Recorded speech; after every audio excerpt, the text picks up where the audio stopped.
What's going on, everybody? Kennybombx is in the building, and if the definitive edition is in fact a sign of things to come, or not to come, then we are officially looking at the Mortal Kombat 1 roster in its final form.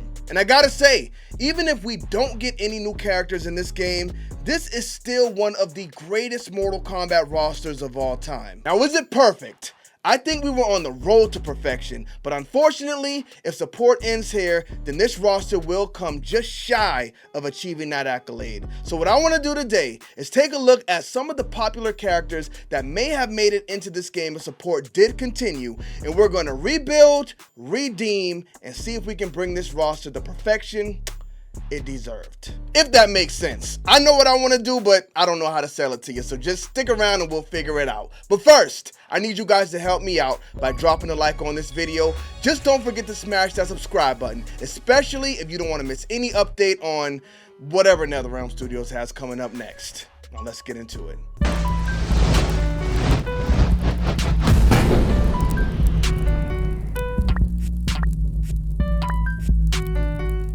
Run, boy, they coming on. If what we think we know is true, then we are now looking at the final roster for Mortal Kombat 1. We got 35 fighters, which is actually pretty good. Now, it'll be easy to add to that number and just call the roster perfect, but that's not what we're here to do today. We are here to redeem the roster, which means we gotta right the wrongs. Some of these fighters have to be removed. And my vision of perfection is going to be different than yours. So what I want you guys to do is get in the comment section and give me 3 fighters you would remove from this roster and give me 3 fighters you would replace them with. Now let's jump into it by starting off with one of the names I see you guys talk about quite a bit, which is actually pretty surprising because this character is not good. And I also have a haunting fear that he might play a pretty big part in the next Mortal Kombat game. That character is Shinnok. If we ever see Shinnok again, I think a good spot for him is to be a final boss and maybe a story expansion, because I never got final boss energy from this character. Didn't like it in Mortal Kombat 4. I think Quan Chi is a much more menacing figure than Shinnok is, but apparently Netherrealm Studios does not agree, because they teased him at the end of Mortal Kombat 9 and completely killed my hype for Mortal Kombat X. Now they did at least try in X. They gave him this final form that made him at least come off, you know, like a final boss should, with all the cheap tactics, but then he got whooped out by Cassie Cage and it took him down even further. But these are just my opinions. I'm not going to come in here and just completely bury a character some people actually like. I think there's a way we can fix Shinnok. We just got to completely redo his design. And being that we are in Liu Kang's new universe now, you can do that and people won't think twice about it. Look what we did with General Shao. You got to get rid of these popsicle stick arms. You got to make him more menacing, as stated before. Jack the guy up a little bit. Take this clown hat thing he wears off. He puts to shame to Quan Chi's white skin, so maybe give him some normal skin. If you keep him white, it's fine. Just clean him up a little bit. Make the guy just look like a boss instead of a clown. That's it. But would adding Shinnok to Mortal Kombat 1's roster bring it closer to perfection? I say absolutely not. I think we're cool on Shinnok until, let's say, Mortal Kombat 14. But let's go ahead and move on to the next character we have on the board here. And this is a character a lot of people wanted to see on Mortal Kombat 1's roster, so I think we need to lock her in. Sareena could have been a very interesting character because I feel like it's a character we haven't really explored much. This was the perfect time to bring her back. But if we had to erase one of the fighters on Mortal Kombat 1's roster to add her, who would it be? Get ready to cook me in the comment section because I think Sareena needed a spot here. And I think she should have gotten Ashura's spot. The only thing I really remember about Ashura in Mortal Kombat 1's story was the fact that she's linked up with Reptile for some reason. A demon and a lizard. I don't know, just feels kind of forced to me. Now, I do like the chemistry they're building between Bi-Han and Sector, even though they almost ruined it when they killed them. I think it would have been a lot more beneficial to add Sareena to the roster and have her involved in Bi-Han's story. You got a man who's not a bad guy, just severely misunderstood, and you got this demon lady who's the only person who understands him. Could have been a recipe for a beautiful disaster. We could have gotten some frozen fire demon Lin Kuei babies. But instead, they're giving us some demon lizards, so we'll see how that goes. But the first character I'm taking off of this roster is Asura, and I am replacing her with Sareena. Put Asura in the cameo category. I think she'll be fine. Now the next character we got here is Kai. Should Kai have been on the Mortal Kombat 1 roster? I think Kai could be a very interesting character. I remember there were rumors flying around that Kai was actually going to be on the Mortal Kombat 1 roster. As we know by now, those did not turn out to be true, but I think he would have definitely fit in this story as a warrior under Liu Kang because he is a Shaolin monk. Now, if you guys remember, before this game came out, Ed Boon dropped a picture on X and it said, "New phone, who this?" And it pointed to a character who was dressed like a Shaolin monk walking behind Liu Kang and the gang. A lot of people thought this was Hanzo Asashi, but now that we know what's going on with Hanzo, I think we can completely rule him out. And I think this was seeds planted for Kai to be a big character in the future moving forward. If it is in fact him, I think there's a good chance. So if this was his place in Mortal Kombat 1 story, then I think there's no rush to get him on the roster, so I think holding him off would have been the best thing for right now. So for the people who want to see Kai back in a Mortal Kombat game, I think it's coming. Mortal Kombat 1 was just not the right time or the right place, but I think the next one, he's got a good chance.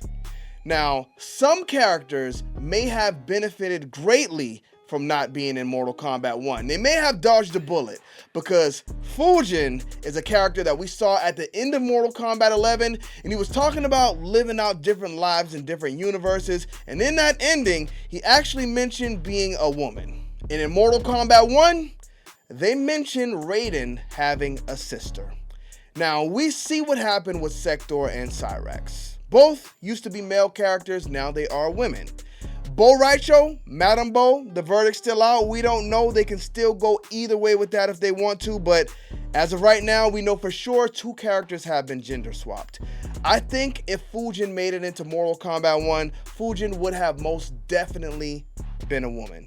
Now, some people may love Fujin as a woman. I think it would actually be pretty interesting. I would want to see the character design, but being that people are not taking these gender swaps well, I think they need to leave them alone. And if the plan was to make Fujin a woman, we need to cancel Christmas on that operation, and I think in Mortal Kombat moving forward, everybody has to stay as they are because people are just not taking well to these gender swaps. And you know what? It's fair. Because my biggest fear right now is the fact that Bihan is dead. He's now Noob Saibot. Kuai Liang is Scorpion. So who's going to be Sub-Zero? It's Frost taking the mantle of Sub-Zero.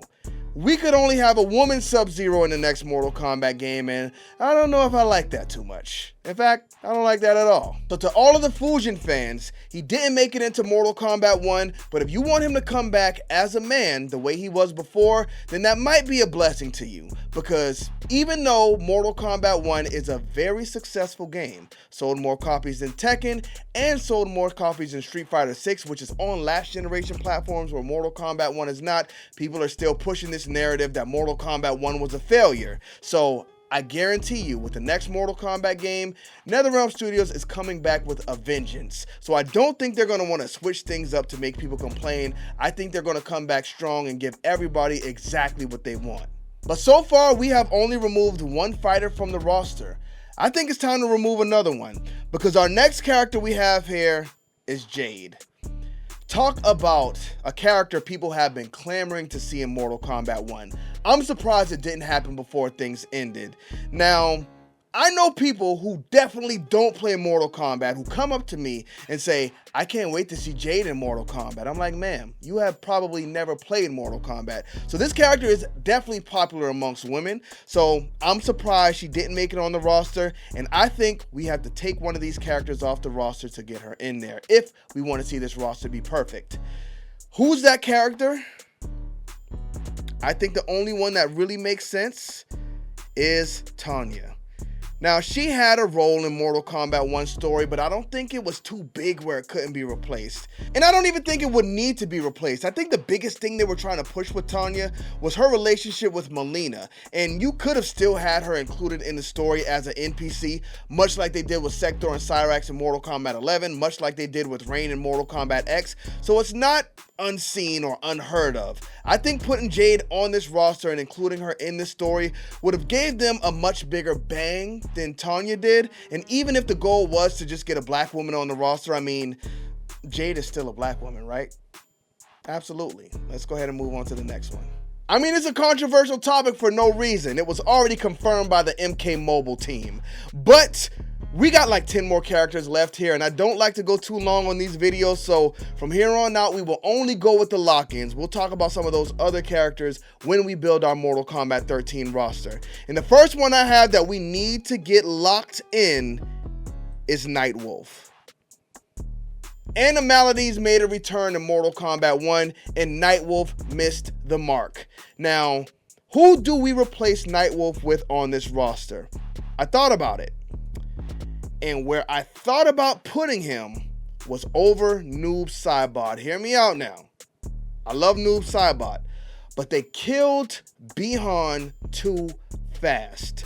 It was not time yet. They were building a great character there, so to just kill him off in a story expansion, inexcusable. Now we don't got a Sub-Zero. Like, what are we doing? But you know what? If he had to die, if it had to happen, I'm not taking Noob Saibot out. But I will say there is another character here in Takeda who was not really involved in the story much at all.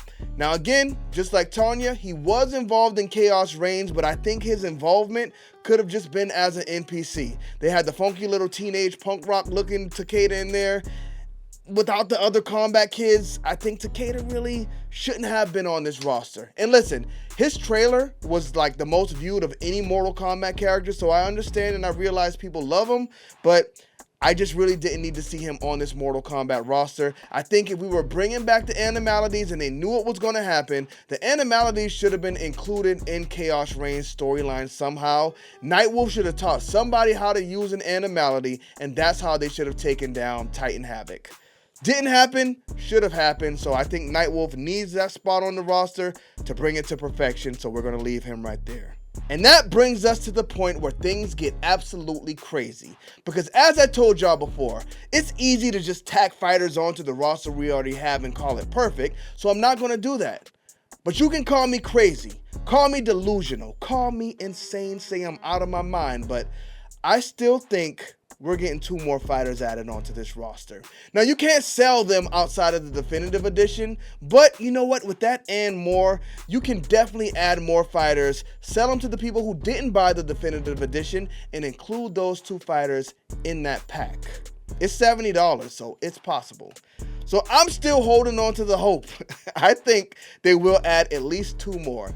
No Combat Pack 3. No story expansion. I don't think those things are coming, but I still think it's possible we get 2 more fighters on the roster. If that happens, I need y'all to tell me in the comment section who you want to see those 2 fighters be.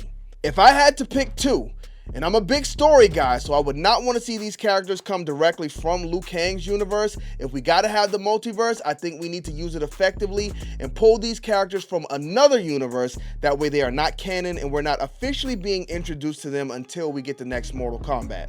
I think the first character we need to see here is Sonya Blade. You cannot have a perfect Mortal Kombat roster without Sonya Blade. So again, if they do add another character, I would love to see her added. I'm going to lock Sonya Blade right there. And outside of Sonya, the other character I would want to see is Kabal.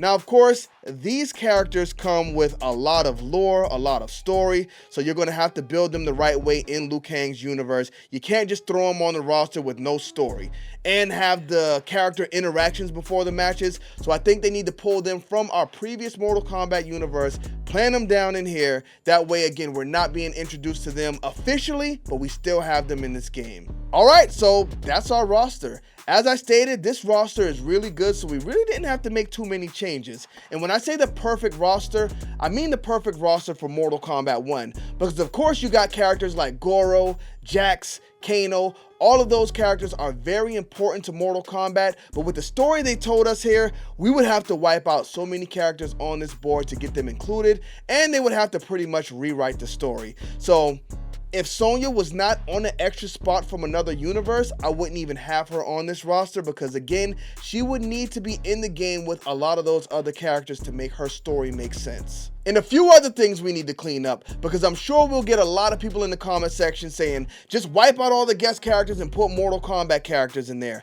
We can't do that because it's too easy and we will never see another Mortal Kombat game without guest characters again. But don't forget to give me 3 characters you would take out of the Mortal Kombat roster and 3 characters you would have fill their space in the comment section. And if we do end up getting 2 more characters, who would you guys like to see added? Let me know in the comment section. But thank y'all for tuning into this video. Don't forget to drop a like on it and smash that subscribe button if you have not already. Bomb Squad, let's get to that.